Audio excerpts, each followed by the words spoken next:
할렐루야, 참 좋은 아침입니다. 이제 아침 저녁으로 날씨가 제법 쌀쌀합니다.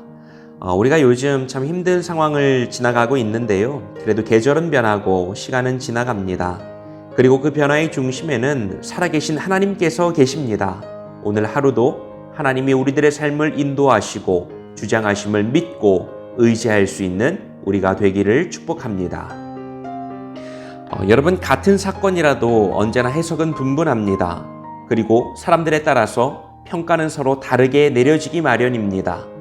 우리가 주변에 친구와 이웃을 만나고 또 관계 맺다 보면 이런 일들이 종종 벌어져서 우리를 참 당황하게 만듭니다. 내 입장에서는 참 좋은 사람이라고 생각을 했는데 내가 친한 누군가가 그 사람을 아주 나쁜 사람으로 이야기하며 또 이렇게 전달할 때가 있습니다. 반대로 내 입장에서는 저 사람 참 별로야, 왜 저러는지 모르겠어 생각하는데 또 누군가는 그 사람을 너무 좋은 사람으로 소개할 때도 있습니다. 이해가 안 되는 거죠. 그런데 이런 상황은 서로가 처해 있는 입장과 그로부터 도출되는 해석이 다르기 때문에 벌어지는 일들입니다. 조금 극단적인 예를 들면 우리나라 역사의 길이 남을 제가 너무나 좋아하는 안중근 의사를 일본에서는 테러범으로 처우하고 부당하게 재판했으니 말입니다. 오늘 말씀에는 기생 라합이 등장하는데요. 그녀 역시 서로 다른 참 복잡한 평가 위에 놓여질 것 같습니다. 이런 복잡한 시선 속에서 우리는 어디에 가치를 두며 살아가야 할까? 그리고 하나님은 어떤 사람을 칭찬하실까? 우리 함께 나눠보기 원합니다. 야고보서 2장 25절에서 26절 말씀입니다.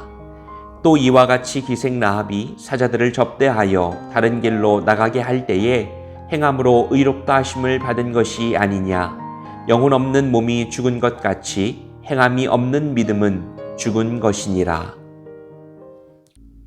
오늘 말씀에는 기생 라합이 등장합니다. 야고보는 믿음이란 이런 것이다, 진짜 믿음, 살아있는 믿음을 소개하기 위해서 우리들에게 두 사람을 소개하고 있어요. 한 사람은 지난주에 함께 나누었던 아브라함이었죠. 하나님께서 아브라함을 향하여서 너는 내 친구다 라고 말할 정도로 그는 대단한 믿음의 소유자였습니다. 그런데 오늘 말씀에 등장하는 이 두 번째 인물 라합은요, 우리 고개를 갸웃거리게 만듭니다. 왜죠? 아브라함이 여기에 소개되는 것은 어쩌면 너무나 당연해 보이는데 라합이 여기에 나오는 건 조금 의외라는 거죠.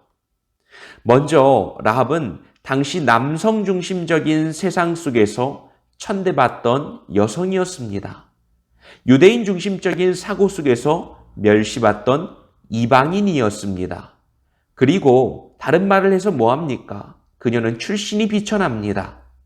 기생 라합을 믿음의 대명사로 소환하는 야고보의 의도는 무엇일까요? 여기에는 분명한 목적이 있습니다. 야고보는 라합을 통해서 하나님이 사람을 평가하는 단 하나의 기준을 제시하고 있는 거예요. 그러니까 다른 건 다 필요 없어 이렇게 말하는 것 같아요. 어떤 걸까요? 바로 행동하는 믿음입니다. 믿음의 운동력에 대한 평가예요. 믿음이 한 사람의 인격 속에서 어떻게 살아서 역사하고 나타날 수 있을 것인가 라는 거죠. 여러분, 기생 라합의 이야기는 여호수아 2장에 기록되어 있습니다. 모세의 뒤를 이어서 이스라엘의 지도자가 된 여호수아는 가나안 땅을 정복하기 전에 정탐꾼 두 사람을 여리고성에 보냅니다. 이 여리고성은 성벽이 이중으로 이렇게 쌓여 있고 크고 강해서 좀처럼 함락시키기 어려운 난공불락의 요새입니다. 이 성벽 위에는 사람들이 살고 있었는데 바로 이 두 사람의 정탐꾼이 이 성벽 위에 살고 있던 라합의 집에 들어가게 된 겁니다. 그런데 이상하게도 라합은 이 두 사람을 숨겨줍니다. 라합, 이거 정신 나간 여자 아닙니까? 이 두 사람은 가나안을 쳐들어오기 위해서 동태를 살피러 잠입한 적들입니다. 여러분 같으면 어떤 선택을 하시겠습니까? 이들을 붙잡기 위한 군대가 왔을 때 그냥 시침이 뚝 떼고 나는 모릅니다 라고 말하기에는 일이 잘못되었을 때 돌아올 대가가 너무 처절합니다. 더구나 이들은 일면식도 없는 사이니 말입니다. 이상한 선택을 한 라합, 간 큰 여자 라합, 조국을 배신한 라합, 신분 역전할 기회를 제 발로 차버린 라합, 동족들로부터는 배신자, 그러나 성경은 그녀를 믿음의 대명사로 소개하고 있습니다. 그런데 여호수아의 말씀을 보면 그녀가 이런 행동을 했던 데는 다 이유가 있었습니다. 라합은 하나님께서 이 땅 가나안을 이스라엘 백성들에게 주시려고 한다는 사실을 믿고 있었습니다. 정말로 믿고 있었습니다. 목숨을 걸 만큼 믿고 있었습니다. 어떻게 해요? 하나님께서 역사하신 일들, 즉 과거를 통해서 그녀는 오늘을 확실하고 있습니다. 어제 되어진 일들을 통해서 오늘 하나님께서 어떻게 역사하실지를 알고 있는 거예요.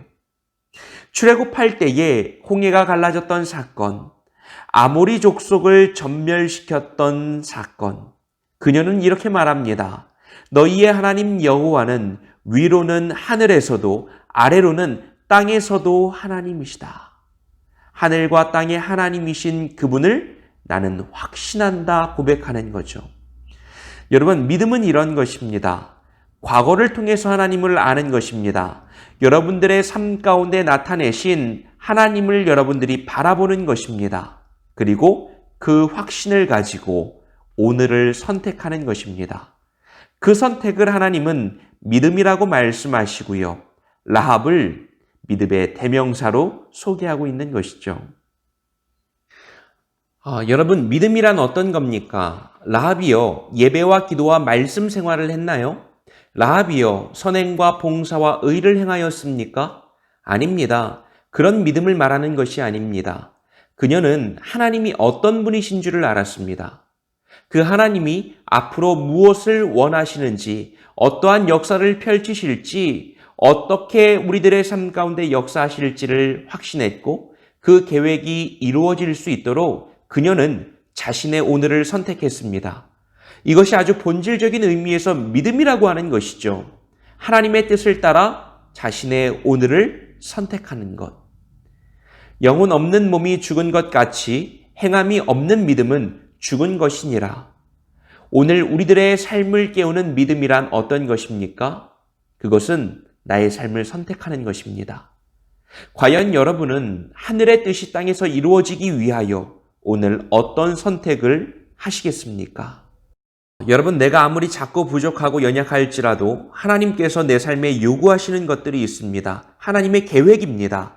내가 그 뜻에 순종했을 때에 하나님은 나의 부족한 열심을 통하여 하나님의 일을 행하실 것입니다. 그러니 오늘도 하나님의 자녀로 살아가는 것, 믿음 있는 자로 살아가는 것, 그것이 하나님께서 우리들에게 요구하시는 모습입니다.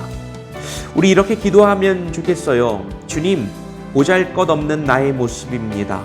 그러나 내가 결단하고 내가 선택하고 내가 나아갈 때에 주님은 놀라운 일을 행하실 것을 믿습니다. 힘과 능력과 지혜와 영광이 주께 있기 때문입니다. 오늘도 나를 도우셔서 일상 속에서 그리스도를 선택하는 살아있는 신앙인으로 살아가게 하여 주옵소서.